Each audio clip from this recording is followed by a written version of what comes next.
Good morning. We are currently, and by we, I mean I am currently on my way to Vandula Farms. I'm not running late, but I'm not running as early as I'd like to be because I don't know how busy it's going to be with the Ecuagenera pop-up. But just as a background, Vandula Farms is like one of my most favorite local garden center slash like farm places in the Lower Mainland, and they're doing their spring event, which is Ecuagenera pop-up, and then Daryl from Houseplant Journals doing a talk. I'm probably correct in assuming that it's about light and lighting for your plants. I'm alone right now, but Charmaine and Jing are on the way. And by the way, I am so sorry for the crazy camera angle. Since I last filmed in the car, I have gotten a new car, traded in my car for this one, and the vents are so tiny and they're like really low down, and this is where you guys are mounted. But anyway, I wanted to jump on here to do a quick intro because I don't know what this video is going to be like.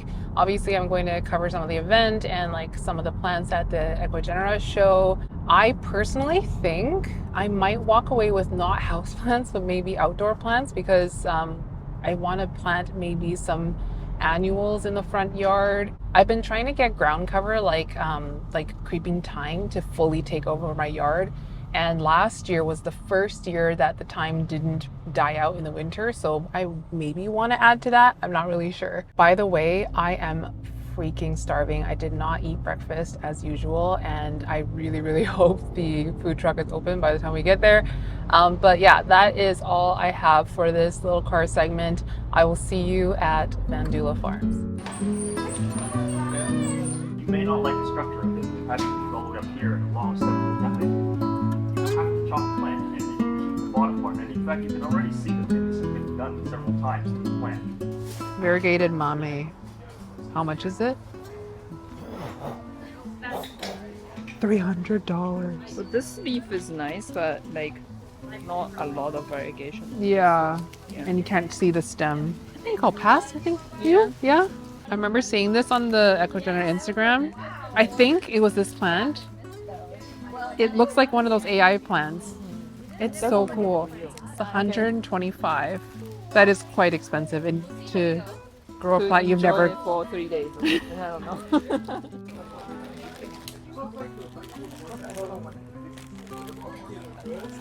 This is less silvery than the one I have. Yeah, It's but not it's quite completely cute. But this one is really cute. I think it's cuter than this one. I don't know. Do I need more? Yeah. How many spaghetti I do have? I actually only have one. I have Oh, 2 CV Velvet, which is pretty similar. I mean, I probably wouldn't get it. It's $40 for a plant you already have. You just got this? No, No. they have a bunch of different kinds. Mine is Oh, they look exactly the same. What's this? this time they have a whole bunch of that kind over there. Oh.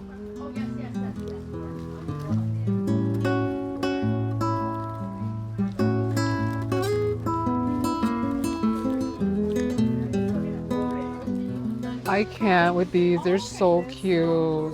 What does that one say? Intermediate cool. What's intermediate It- cool? Or it needs Temperature. to be in a cold temperature. That scares me.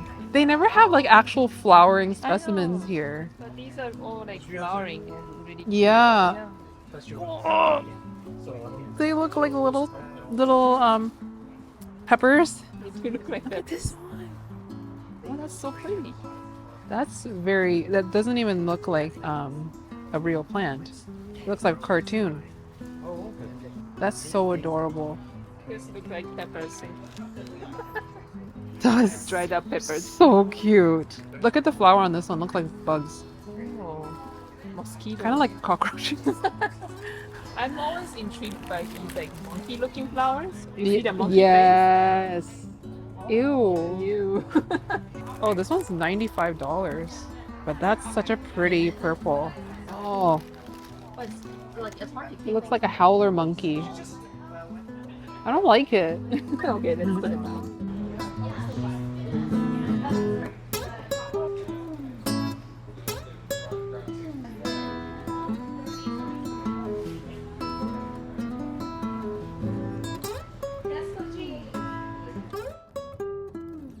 So altogether, I think we were only there for about 2 hours, but the weather could not have been more perfect for a day like that. It was blue skies, sunny, but nice and cool. There was a nice breeze and the greenhouses weren't too warm. At the time, I wasn't really sure how much footage I was capturing. So when I got home, I uploaded everything and I realized it was like no footage. So it was like nice and short and sweet. I think I captured a little bit of everything that we did there. It was so nice to finally meet Daryl in person. And if you didn't know, he's based in Toronto, which is a really long ways away. It's like a 5-hour flight. So it's very, very seldom that people from Vancouver and Toronto ever end up meeting. And his seminar was basically not just on light as I had predicted, but it was on light, feed, watering, like all basic houseplant care for the average beginner. So there was a lot of stuff I already knew, but as he's an engineer, it was really interesting. I was saying this to Vince, Charmaine's husband, like, this is stuff that I know, but it's interesting hearing it explained in a different way from an engineering perspective. Like, he breaks down concepts into like very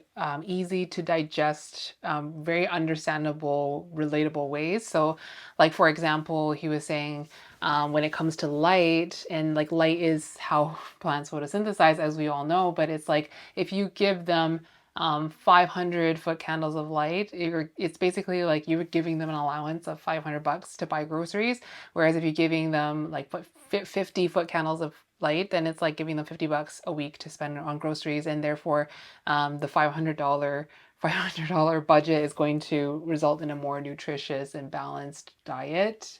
Maybe a balanced diet, he didn't put it that way, but you know what I mean? Like, just like this is how he explains things, and it was like really nice to hear that. Like, even though a lot of what he's saying is stuff that if you're very immersed in the houseplant community, you hear it all the time, and especially like as collectors, we trade information, so it's very based on real life experience, and it's not just like based off of regurgitation from Google. But it's always nice to hear it from like a more cut and dry, data driven perspective. And I didn't end up getting any plants from the Ecuagenera show. I was actually surprised that the amount of plants that they had brought this year was quite a lot smaller than in previous years. I don't think I went to one last year, so maybe the last one I went to would have been at least 2 years ago, possibly. And I remember those being a lot bigger. Like, it was a whole greenhouse and lots and lots of tables, but it makes complete sense to me that like there's a lot less people importing mass amounts and a lot less people buying mass amounts on the day. So I think the vast majority of what's being flown into Vancouver are pre-orders from people, and then they bring a few extras for people to pick up at the show. But I'm thinking that over the last few years, they're seeing a lot of leftovers, which they have to discount at the end. And if it still doesn't get sold, I don't know what happens to it. I don't know if like the nursery that brought it in gets to like buy it at like a mass discount and then like propagate or whatever.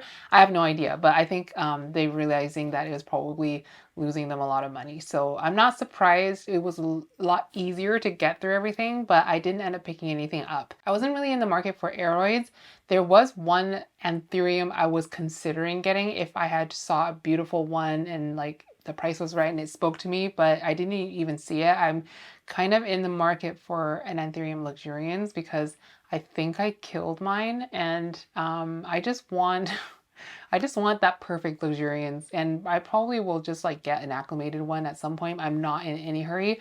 And then the orchids was interesting to me, but I didn't see any that looked that easy. Like, there was massive ones that I didn't have room for, like these giant cattleyas, and then these like tiny freaking adorable micro orchids that I really wanted, but they all were labeled intermediate cool, which to me reads, and I could be wrong, but this to me, I understood that as cloud forest and therefore really difficult. So I didn't get any orchids whatsoever. So all I bought at the show were vine ripened tomatoes and peach pie, which I'm not mad about. And I got a little haul. Oh, it's so heavy, from Charmaine. I didn't even look at this yet. So I was saying in another video that Charmaine is moving all her plants into round plant pots, and then she's stopping using the square pots. I don't really know why. I love the square pots, but she doesn't want to use them anymore. So every time she repots plants out of a square pot, she gives me the square pot and also all the glass vessels that she uses as the reservoir. So we got more. Oh, yes. I think I have right now three square pots of the medium size, and now I have 4 more, which is perfect. Oh, why did she give me these? These are so useful for seedlings. I'm not complaining, but I feel like she could have used these. And I was actually running low on these. These are from Dollarama, but they're perfect, like absolutely perfect for the medium square pot. And then I think she thrifted, she must have thrifted these. This is a much bigger glass vessel, which is perfect for this, the 5-inch pot. This is the kind of setup I should have had my pallidiflorum in, my narrow one that fell off the shelf and broke itself again, and that I'm still trying to reroute. If it had been in something like this, it would not have fallen off the shelf. This is really wedged in there. Uh-oh, I'm scared.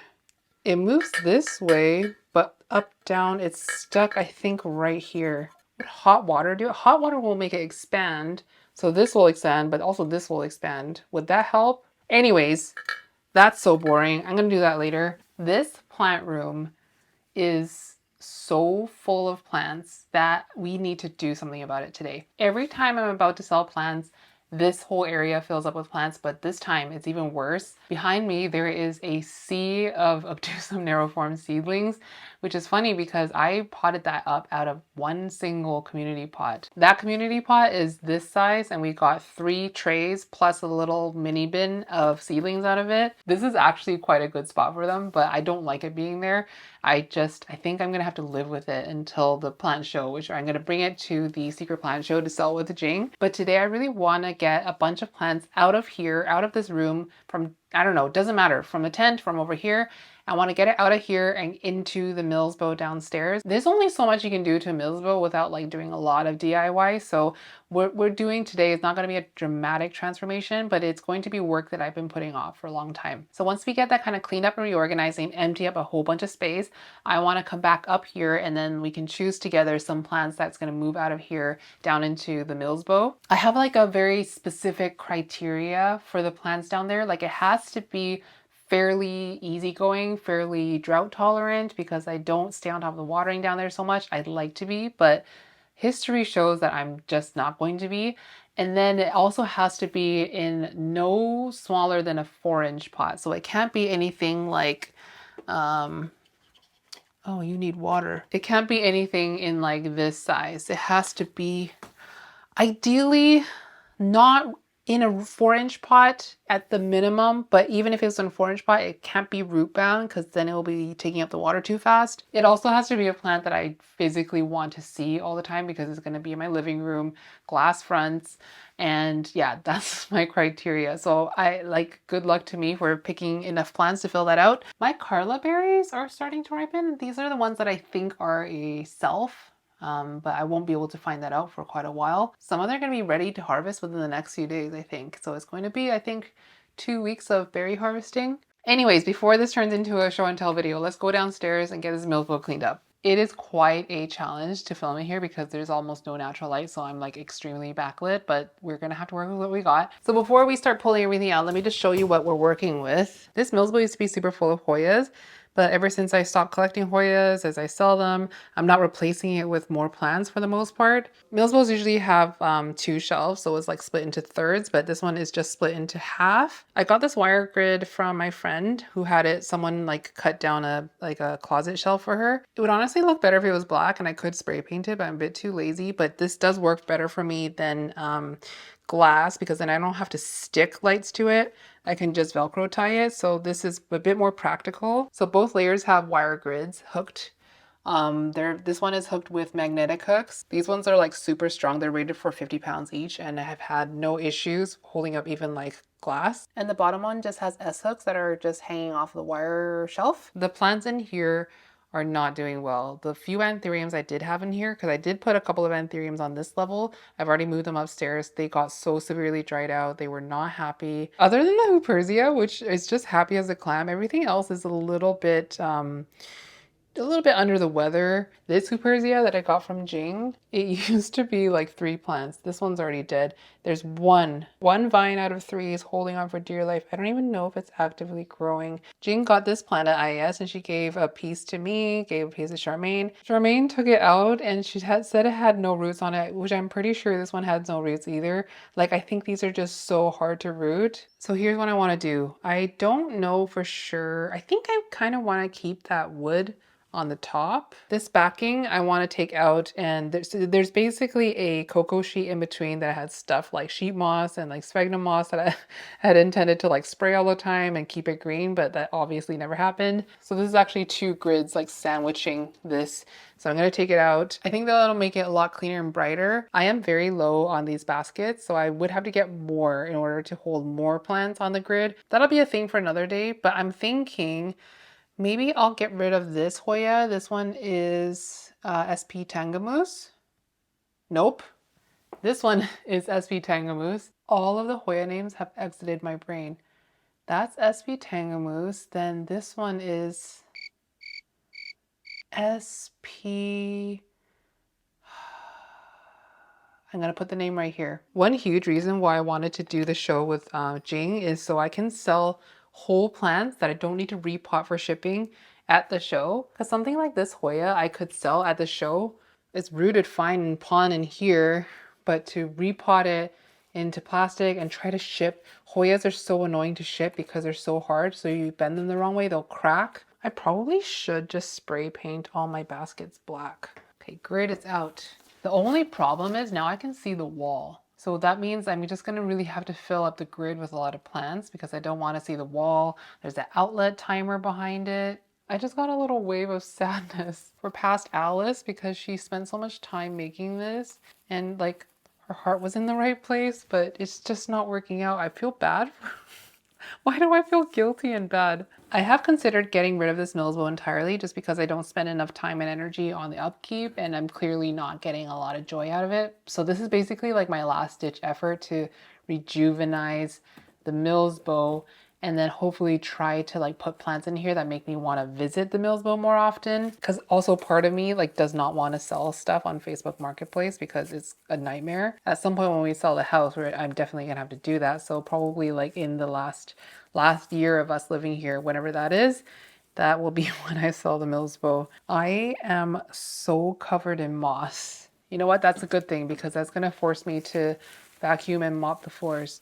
I think I probably could use this to stuff a hanging basket of annuals. That would be nice. I haven't done a hanging basket in the last couple of years. I'm gonna save this cork bark because I might use it at one point. I'm definitely not gonna throw it away, but I thought maybe I would just give it away, but I might have use for it one day. When I got this Milsbo, I don't think that the rootstock existed. If I could go back and redo that decision, I probably would have gotten a rootstock just because it has the solid metal back that you can like stick magnets to. The Milsbo is a glass back and it's just a little bit harder to add shelves and add accessories to if you're using it as a greenhouse. Okay, so the grids are done. This is 2. I only need 1. Look at my pants. So much moss.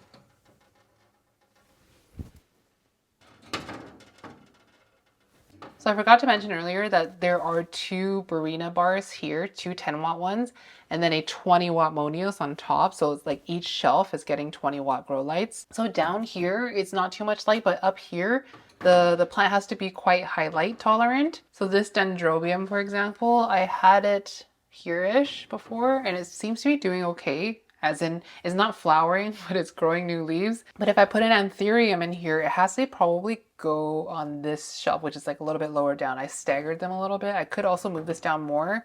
And then my vision was to have a bigger anthurium here. Probably it has to be one that doesn't have really long petioles, so it can stay nice and compact in this area. I'm thinking like King of Spades or something like that. I did try to grow a baby King of Spades, but it was in a 3-inch pot and it dried out so much, even for a King of Spades, that it rotted all its roots off. So I'm not going to do that again. It has to be a bigger plant, but something right here. I'll put this orchid here too. This is a bubble phylum that's not doing really well, but we'll give it more light. So hopefully, I don't know. I have no idea. This one is Hoya valmayoriana. It's kind of trellised on a piece of aquarium wood.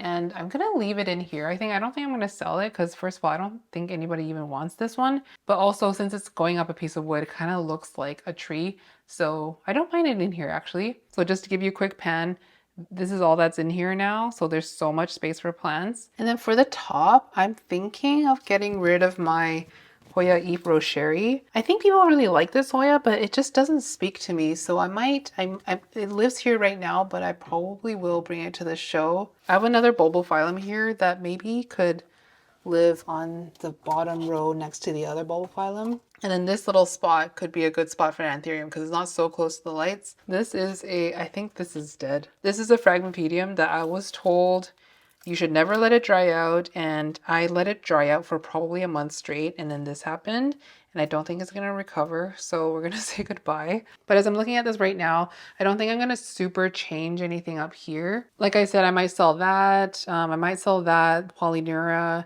but now that that mossy background is gone, the whole cabinet just looks a little bit brighter. So I think we are ready to fill it up with more plants. I just have to mentally memorize. Okay, so there's this down here.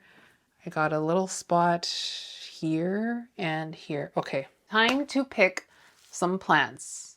At least 4, I want to say. So a few videos back, I gutted, not gutted, yeah, I kind of gutted every layer of my tent and then like put plants back and cut a bunch of leaves off and got rid of some plants, and there was like so much space. I'm not very happy to report that it's full now. Like I graduated some plants out of domes and stuff, and they kind of went in here and now it's packed. I don't want to fill up the Milsbo with plants that I don't love that much but don't want to sell yet, because that's just like, I'm just setting myself up for failure. So I want to put stuff in that like I really like and that will motivate me to visit and care for it. But I also want to make sure that like if I were to lose that plant, it's not going to be devastating. It's a very fine line I'm trying to walk. So I just grabbed this plant from the EXO behind me, and this one is a red crystal cell from my friend Dania, and I'm not bringing this here because I definitely want to put it in the Milsbo, but you guys have to see this. Look at that new leaf. Oh my gosh, it's not even showing up pink. From back here, I feel like the color is a little bit more true. It's so vivid and so intense. I cannot believe she sent me this plant. I had a minor freak out not too long ago in that EXO because I saw flat mite damage on one of the plants, and so I went in and sprayed everything down.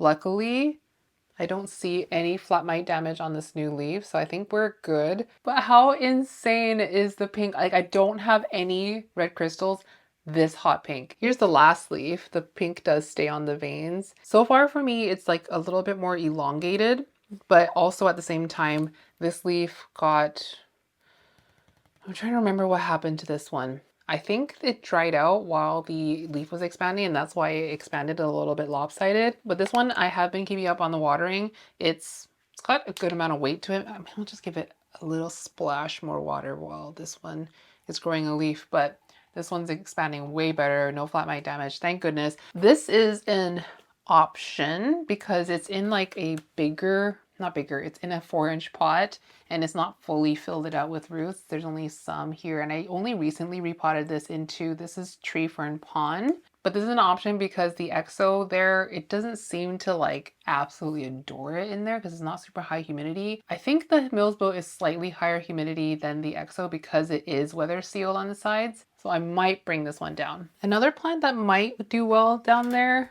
is this King of Spades. So this one is a propagation of my original King of Spades, and it's actually about to push a leaf. I don't know if you can see that bulging caterpillar. It's in tree fern fiber.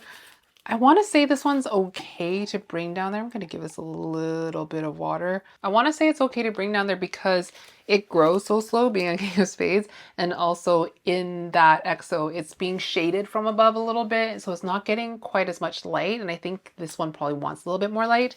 The petioles are always really short and it grows slow, so it's not going to outgrow that space quickly. So this is definitely an option. I was considering this plant. This is Spider Ralphman. And it's, I just recently chopped it down to 1 leaf. But also this plant is a little bit on the finicky side, so actually that's probably not a good idea. I can keep a better eye on it in the tent. I have a few of the Dark Phoenix King of Spades in here that I could probably bring one down. This one, maybe? Maybe this one? It's got a good amount of roots. Why does everything, I thought I watered like 2 days ago. So I have this one and this one. But I think I'm gonna keep this one in the tent because this one is like the one I'm most excited about. The one with the really spidery veins, and it's just popped a leaf. And I'm really excited to see what that one looks like. So I'll leave that one in here. Maybe I'll bring this one. This one's cute. I also feel like maybe a clarinervium could do well. So last week I separated this double-headed one. So there's this one and this one. So this one lives on the ambient shelf in here. Maybe I'll just put this one. Oh, it's pushing a leaf. Maybe I'll put this one down there because I'm a little bit attached to it. So I don't definitely want to sell one of these. So I'll bring this one downstairs. I was considering bringing this Carla down, and that would really like hold me accountable to making sure I stay on top of the watering, but then I can't lose this. It's too important. It's starting to push a leaf since the repot last week. See, it's poking out of the petiole right here. So this one is in tree fern pond, but the really heavily amended with pond, tree fern pond. Because I did want to bring a 5-inch pot plant down there. I was also considering this Carla Lux. It looks so blue and oily. Is it too risky? Oh, it's so stinking pretty. What if it gets uglier down there? There's also this Magcuna I could bring down there, but now I'm worried that they're all kind of like green and round. So this would definitely bring some visual interest, but I'm also scared. Maybe I'll put these plants in and test myself. And then if I can prove to myself that I can stay on top of things and watering and everything, then I will consider putting this in there. But this one for now, it's too important. Not to mention, I do want to breed with it at some point when it eventually flowers. It's gonna push a leaf soon, and I have hope that after the next leaf it'll flower, in which case I want to put the pollen onto my Carla. We will leave the Carla Lux in here. I have this plant that I recently added to the tent, but I think it can go downstairs. This is Alocasia watsoniana. So this one was a plant that was dying back. I forget. It was really, really sad. I think maybe it lost all its roots. And so I cut the stem into 3 pieces. I gave 1 piece to Charmaine, I believe.